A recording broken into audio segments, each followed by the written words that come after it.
अमेरिकेचे राष्ट्राध्यक्ष Donald Trump यांच्या माध्यमातून भारताच्या ज्या वस्तू अमेरिकेमध्ये जात आहेत तर त्यांच्यावरती टॅरिफ वाढवतच चाललेले आहेत.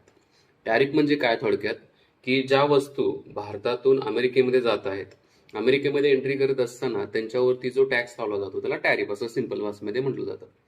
आता हे करण्यापाठीमागचं डोनाल्ड ट्रम्प यांचा उद्देश काय आहे? सगळ्यात महत्वाचा, की एक म्हणजे त्यांची ज्यावेळी निवडणूक होती, निवडणुकी म्हणजे इलेक्शनचा फेज होता ना, त्यावेळेला त्यांनी काही अशा प्रकारचे स्टेटमेंट दिले होते, की फर्स्ट अमेरिका पॉलिसी म्हणजेच ट्रेडच्या बाबतीमध्ये असेल किंवा जॉबच्या बाबतीमध्ये असेल, एम्प्लॉयमेंटच्या बाबतीत, सगळ्या बाबतीमध्ये पहिल्यांदा प्रेफरन्स जो आहे तो अमेरिकेला दिला जाणार आहे. हा पहिला मुद्दा होता बघा. आता फर्स्ट अमेरिका पॉलिसी याचा अर्थ ज्या वस्तू अमेरिकेमध्ये तयार होतात, उत्पादित होत आहेत, त्या अमेरिकेमध्येच काय करायच्या आहेत तर डिस्ट्रीब्यूट करायच्या आहेत, अमेरिकेमध्येच त्यांना द्यायचं आहे. बाहेरच्या देशातून येत असतील तर त्याला रिस्ट्रिक्ट करायचं आहे, पहिला मुद्दा. त्याचबरोबर ज्या वस्तू म्हणजे अमेरिकेतून बाकीच्या देशांच्या मध्ये जात आहेत, तर ज्या बाकीच्या देशांच्या मध्ये जात आहेत ना, तर त्या देशांच्या मध्ये पण त्या वस्तूंना तेवढंच महत्व मिळालं पाहिजे असं डोनाल्ड ट्रम्प यांचं मत आहे. आता मुद्दा कशा संदर्भात आहे?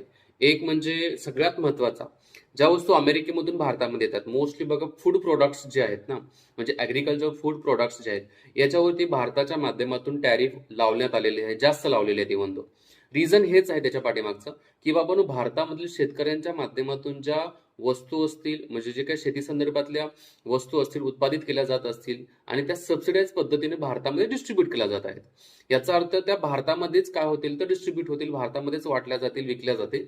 आणि डोनाल्ड ट्रम्प यांचं मत काय आहे, की नाहीये, आमचा जो ऍग्रिकल्चर माल तुमच्या देशामध्ये येतोय ना, त्याला तेवढाच भाव द्या आणि त्याच्यावरती जे तुम्ही टॅरिफ लावलेला आहे तो कमी करा. हा पहिला मुद्दा होता. पण भारत तसं करू शकत नाहीये. दुसरी त्याची मागणी अशी होती डोनाल्ड ट्रम्प यांची, की भारतामधील ज्या ऍग्रिकल्चर प्रोडक्ट्स वगैरे असतील त्याच्यावरती सबसिडीज दिली जाते ना, ती सबसिडी बंद करा. पण हे चुकीचं होतं बघा.